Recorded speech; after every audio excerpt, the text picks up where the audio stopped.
Real এস্টেটের কথা কোরআনের সর্বত্র বলেছেন। আমি তোমাদের প্রতিশ্রুতি দিচ্ছি, আমি তোমাদের জান্নাতের প্রতিশ্রুতি দিচ্ছি, আর আমি আপনাদের নিশ্চয়তা দিচ্ছি একবার যখন আমরা জান্নাতের বাড়িতে উঠব আর কখনোই অন্য কোথাও সরে যেতে চাইব না।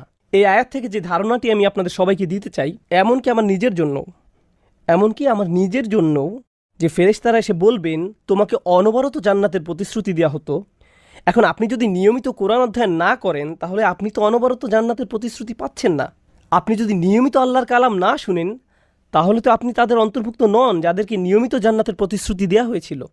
এখানে তাদের কথাই বলা হচ্ছে আল্লাহর কালামের সাথে যাদের একটা ঘনিষ্ঠ সম্পর্ক ছিল। কাফেরদের ব্যাপারে আল্লাহ বলেছিলেন ওয়া আল গাউফিহি, তারা বলতো তোমরা এই কোরআন শোনো না এবং এটা তেলাওয়াতের সময় তোমরা শোরগোল করো।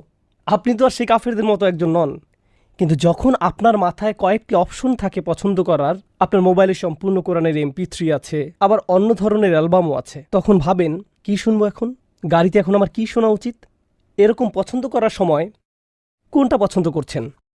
আপনি কি কোরআনের পরিবর্তে গান বাজনা পছন্দ করছেন? নিউজ কিংবা শেয়ার বাজারের খবর শুনছেন? কোরআনের বদলে কি এগুলোর কোনো একটা বেছে নিচ্ছেন? কি পছন্দ করছেন?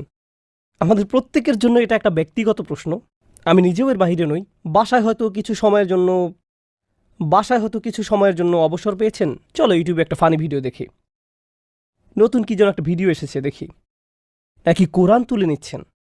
আমাদেরকে এমন মানুষে পরিণত হতে হবে যারা প্রতিনিয়ত আল্লাহর কালামের সংস্পর্শে আসে।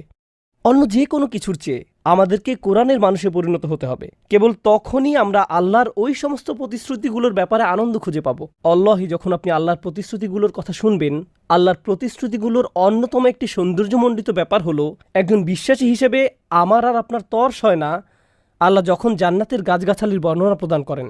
আমাদের আর দেরি সহ্য হয় না যখন তিনি পানীয় দ্রব্যের বর্ণনা প্রদান করেন। তারপর জান্নাতে এগুলো স্বচক্ষে অবলোকন করার পর আমরা বলবো ওই আয়াতে আল্লাহ এটার বর্ণনা দিয়েছিলেন। আমরা যত খুশি জান্নাতের আয়াতের তাফসির পড়তে পারি, কিন্তু জান্নাতের আয়াতগুলোর আসল তাফসির হলো জান্নাত নিজে।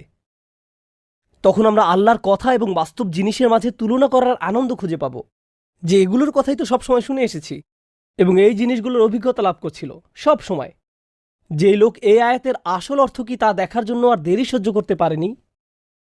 কতবার আমরা শুনেছি জান্নাতিন তাজরি মিন তাহতিহাল আনহার, জান্নাতিন তাজরি মিন তাহতিহাল আনহার। কতবার?